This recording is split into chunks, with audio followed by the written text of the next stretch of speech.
Estamos muy económicos en este inicio del año, pero claro, porque lo que hablábamos al principio, ¿no? Sí. Aumento del transporte, muy fuerte, ya lo vamos a analizar.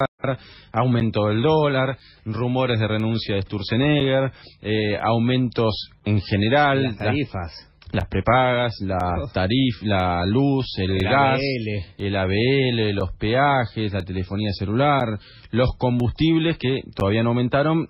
Hoy en La Nación dicen, están esperando que vuelva Aranguren de vacaciones. Aranguren, el ministro de Energía, de vacaciones para terminar de pulir el numerito.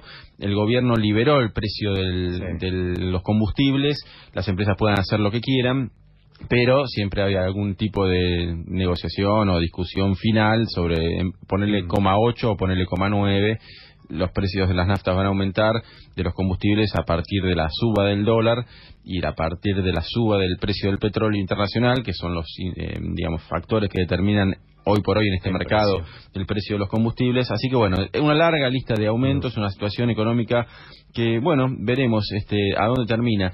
Y a todo esto, haciendo un poquito de memoria, recordamos cuando antes de las elecciones, creo que fue antes de las PASO, entrevistamos en este programa a Axel Kicillof, el ex ministro de Economía, y nos dijo, hay sectores exportadores que a mí me cuentan que después de las elecciones va a haber una corrección cambiaria importante. O sea, va a haber una devaluación. Que aguanten y que después de las elecciones se viene la devaluación. Ahora, sobre el fin de diciembre, cuando efectivamente hubo una suba del dólar, nos acordamos de aquello que nos decía Kicillof. Y en esta semana, donde ahora el martes es un día clave porque se define qué pasa con la tasa de interés, lo que hablábamos al principio, si la baja más el Banco Central, eso puede hacer que suba más el dólar. Como te decía al principio, hay versiones que hablan de un dólar de hasta 25 pesos que está pensando el gobierno para este año 2018, o sea, una devaluación más fuerte. Bueno, dijimos, vamos a llamar a Axel Kicillof a ver qué nos dice hoy por hoy de aquel pronóstico y de la situación actual.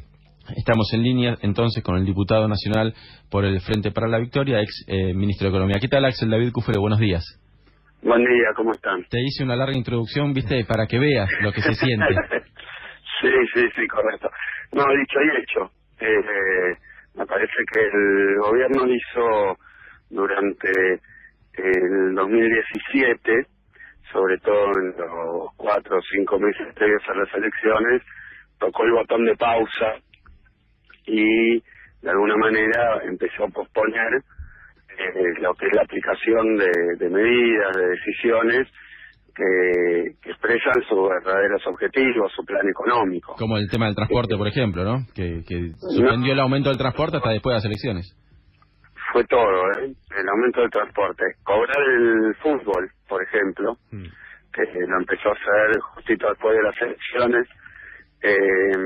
A eso hay que agregar las tarifas de luz, gas. Me acuerdo que el gas había hecho el aumento y ante los primeros números, cálculos y reacciones de la llegada de las tarifas decidió cobrar el gas en cuotas, en 3 cuotas. Claro. Es decir, terminó con las cuotas para comprarse la heladera, para el ahora 12, precios cuidados, todo, o sea, los bienes durables, y puso cuotas a la tarifa de gas. Claro. Que hay que pagarla en 3 cuotas porque si no, no se pueden pagar. Es decir, que a eso le podemos agregar combustibles prepagas, obviamente colegios y telefonía celular. Es decir, que se vino un golpazo al bolsillo con nuevos aumentos y también otras medidas que no son aumentos sino reducciones, por ejemplo de las jubilaciones. Claro. También se guardó en la manga la reforma jubilatoria, la reforma laboral. Es decir, que yo creo que este es un gobierno neoliberal que tiene trazado el rumbo económico, que para sintetizar mucho, y no lo digo por una cuestión ni electoral ni por una cuestión digamos de denigrar o provocativa, sino por un poco el contenido y la historia y la ideología de lo que se trata el neoliberalismo. Nos gobierna gente que piensa que el salario es muy alto, que las jubilaciones son muy altas y que las ganancias de las grandes empresas son muy bajas. Claro. Bueno, lo dice González Fraga cuando decía era irreal que con ese nivel de salario.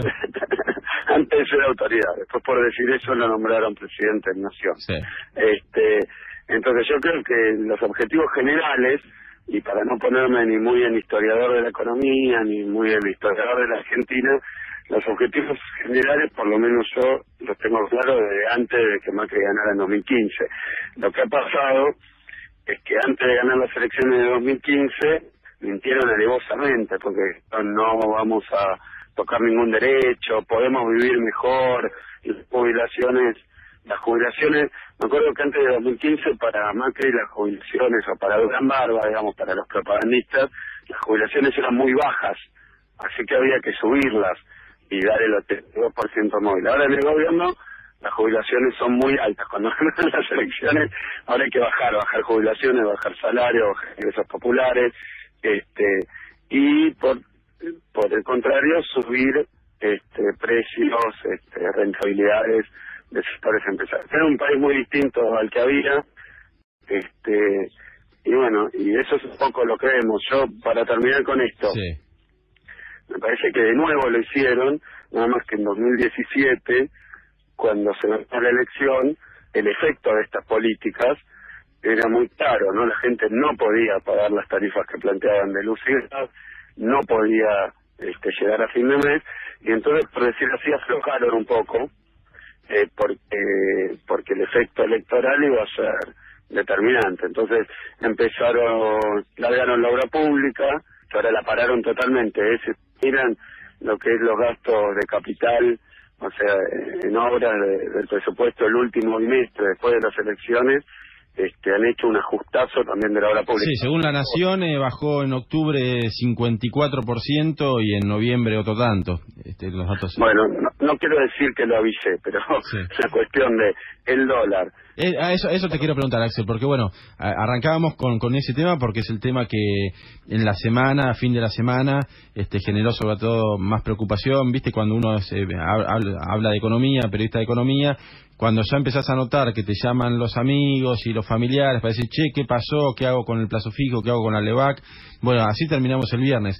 Y bueno, yo decía, me acordaba de esa nota que hicimos, donde vos hablabas de que sectores exportadores anticipaban una devaluación después de las elecciones. Bueno, ¿eso es lo que está pasando? ¿Va a ser mayor esa devaluación? Mira, yo lo decía en esta nota, te lo repito hoy. Yo creo que el gobierno es un gobierno que representa intereses empresarios, y esos intereses empresarios muchas veces no son coincidentes, sino contradictorios. Dicho de otra manera, a algunos les conviene un dólar a 25, a algunas empresas, a otras no. Claro. Porque si devalúa muy fuerte, va a haber, como ya se va a empezar a notar, una caída grande de los salarios, los ingresos domésticos, un aumento de los precios, que dicho entre paréntesis, es mentira que esté liberado el precio de la nafta y liberado el precio del dólar. El gobierno de esa forma trata de sacarse la responsabilidad, pero la verdad es que hay un acuerdo de precio de la nafta que ata el precio de la nafta al barril internacional y después como ese es un precio en dólares, después lo traduce a pesos por el tipo de cambio. Esa es la decisión del gobierno. El precio de la nafta lo fija el gobierno. Si hoy el gobierno quisiera, Aranguren, Macri, quiere bajar la nafta, puede. Claro, pero no, tiene un acuerdo con los empresarios del sector que entre el gobierno, y sobre todo porque IPF, que es el jugador más grande en el mercado, es mayoritariamente estatal. Quiere decir que aún si no tuviera ese acuerdo con el sector, vía IPF podría modificar el precio de la nafta. Lo que pasa es que no piensa ni un segundo en el bolsillo de la gente, sino en la rentabilidad de las empresas, y hoy la economía la están decidiendo diversas empresas, con la complejidad que te digo, dos complejidades. Una, que hay contradicciones entre diversos sectores. Yo ahí advertí, y siempre con prudencia, me acuerdo en esa nota que lo dije porque estaba toda la duda, y yo dije, bueno, hay sectores empresarios que me hablan de este compromiso, pero yo no quise ponerme a hacer Sí, futurología, un número. Ni futurología, ni tampoco generar digamos, la economía, ni pánico, ni perturbaciones, y te lo debo haber dicho en esa nota, si no me acuerdo mal, como hacían ellos cuando yo era ministro, sí, por ejemplo. que te empiezan a tirar datos para que la gente corra para un lado, corra para el otro. Yo no lo quise hacer, pero me di, digamos, de alguna manera la responsabilidad de avisar que iban a subir todos los precios después de las urnas, y en particular que el dólar lo iban a modificar. Ahí lo que te puedo decir del año 2018 es que ellos se dan cuenta de que subir mucho el dólar, y al contrario de lo que habían dicho durante todo este periodo, que el dólar es libre, que no afecta a la economía, eso va a pulverizar el bolsillo de la gente, y lo están haciendo igual. ¿Hasta dónde lo van a permitir ese movimiento? Y tendrá que ver, porque además uno ve en los diarios la contradicción o las tensiones entre el equipo económico, que son tensiones al interior del bloque empresario, ¿no? Claro. No de funcionarios, no de sector CNR. Lo que pasa es que el sector financiero quiere un dólar, el sector exportador quiere otro dólar, y la verdad que no gobiernan esos sectores hoy. Y hay tensiones, las hubo siempre en la Argentina. Me acuerdo de la salida de la convertibilidad en 2001, que había unos que querían dolarizar, otros que querían devaluar muy fuerte, pero son decisiones no de economistas, o sobre todo no pensando en cómo le va a ir a la industria nacional, a las pymes, a los jubilados, a los profesionales. Todo eso no es un factor que tenga peso medio todavía en un año que no es electoral. Ahora, ¿y vos te imaginas que dentro de esas, digamos, tensiones y diferencias de intereses entre los exportadores que quisieran un dólar más alto, seguramente ahí el sector agropecuario o la gran industria, y el sector financiero y de servicios que por ahí está cómodo con esta apreciación o este dólar un poco más apreciado? ¿Qué se termina imponiendo? Y también por la necesidad política del gobierno, ¿no? Porque algunos decían, bueno, el gobierno devalúa este año 2018 más fuerte, lleva el dólar más arriba y tiene un año más recesivo, con más inflación, pero el 2019 repite el esquema del 2017 y le pone la obra pública y tiene alguna ganancia de aquella devaluación, un poco más de oxígeno y tiene mejor panorama electoral. ¿Eso vos lo ves como algo que puede pasar o pasar puede pasar cualquier cosa, digo, pero como algo que tiene más posibilidades o no se animará tanto al gobierno a una devaluación más fuerte? Yo creo que puede intentarlo. Eso es mostrar la economía como una especie de escalera con descansos, ¿no? Pero es una escalera que va al subsuelo para los trabajadores, para las mayorías populares. Y ahí hay que tener en cuenta también que en 2016 le pegaron un golpe a los salarios de en promedio 6-7 puntos, pero sectores que sufrieron mucho. Las jubilaciones cayeron como 10 puntos en 2016 en poder adquisitivo, ¿no? Y en 2017 lo único que hicieron es poner la pausa. Ajá. Es decir, no es que hubo recuperación, sino que dejó de caer. Es decir, que si 2018 es de nuevo un año de ajustazo, es de nuevo un año de caída, que con la especulación electoral ellos dicen, bueno, en 2019 de nuevo damos crédito, de nuevo activamos la obra pública, de nuevo estabilizamos los salarios y jubilaciones al nivel de la inflación, entonces no caen más, podemos repetir un buen resultado electoral, mintiendo, engañando y haciendo nuestro plan, pero digamos con un gradualismo que me parece que está bien expresado así, es como robarte la plata pero en cuotas, ¿no? Claro, para parecer más tolerable. Claro, sacarte tu nivel de vida pero en cuotas. Y entonces podría ser que tengan esa idea o esa fantasía, pero lo que digo es que mientras tanto es un deterioro permanente, a un ritmo tal vez más rápido en los años que no son electorales y un ritmo mayor los años electorales. Yo claro. Lo que digo es que si ahora dejan correr el dólar, que de nuevo el Banco Central es el que fija el tipo de cambio. Este dólar es el dólar que está provocando el gobierno, la devaluación la está haciendo el gobierno en su manejo de tasa, de liquidez, incluso en 2016 donde devaluó muy fuerte, cuando se le va al mercado, se le desliza demasiado, entonces el gobierno intervino 2-3 veces directamente al mercado de cambios vendiendo dólares. No tiene ningún problema, son decisiones del gobierno. Yo creo que un poco la pelea que se ve públicamente o las disputas entre los Sturzenegger y otros sectores del gobierno no son cuestiones ideológicas ni factores humanos, digamos, o personales, sino que básicamente es que nos gobiernan grupos económicos, algunos extranjeros directamente, y que están viendo cómo calibrar para ganar más plata. Y lo que se empiezan a dar cuenta es que si, por ejemplo, ahora ponen el dólar mucho más alto, va a ser tan fuerte el efecto sobre los bolsillos de la gente que hay algunos sectores que todavía necesitan del mercado interno, y ese mercado interno, entre todos los aumentos que vos enumerabas y la caída de las jubilaciones y la suba del dólar, claro, van a detonar casi completamente el mercado interno. Sería una caída muy fuerte, que hay grupos económicos que eso le perjudica. Claro. Y es un gobierno donde los sectores populares, asalariados, no tienen ni voz, ni voto, ni representación. En cambio, los sectores empresarios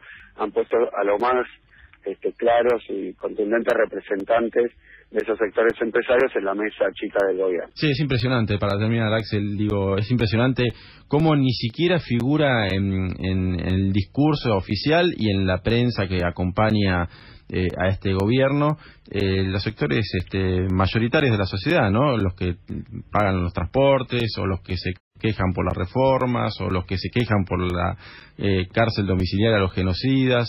No figura directamente, es como si fuera un cero a la izquierda, ¿no?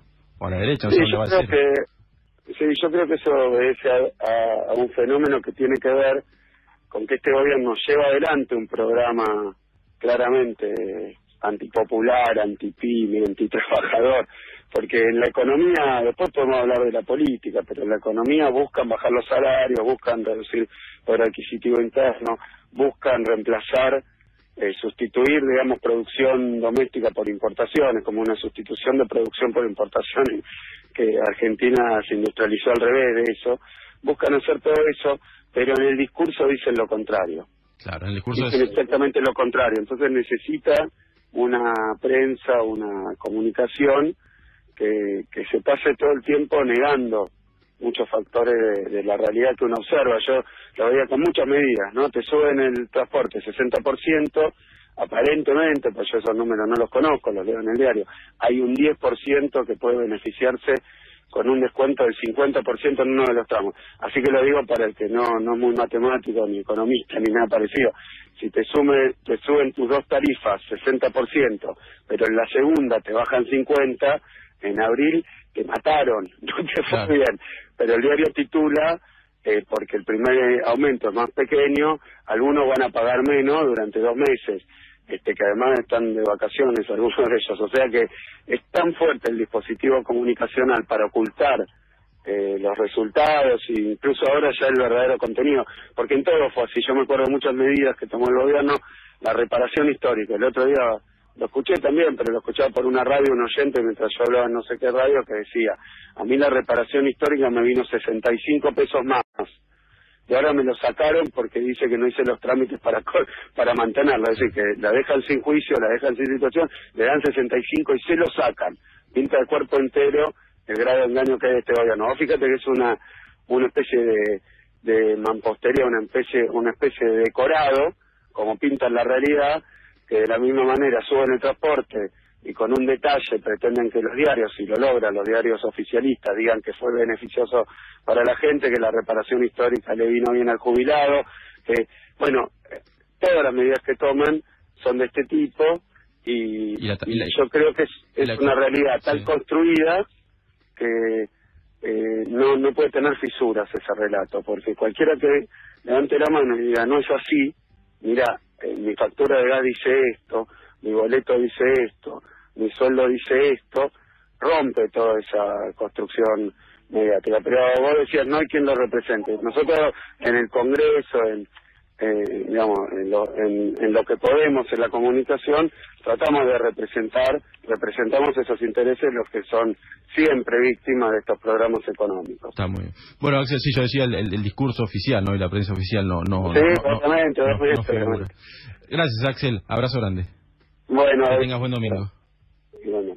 Estábamos en comunicación entonces con Axel Kicillof, diputado del Frente para la Victoria, ex ministro de Economía, bueno, viendo su visión, bueno.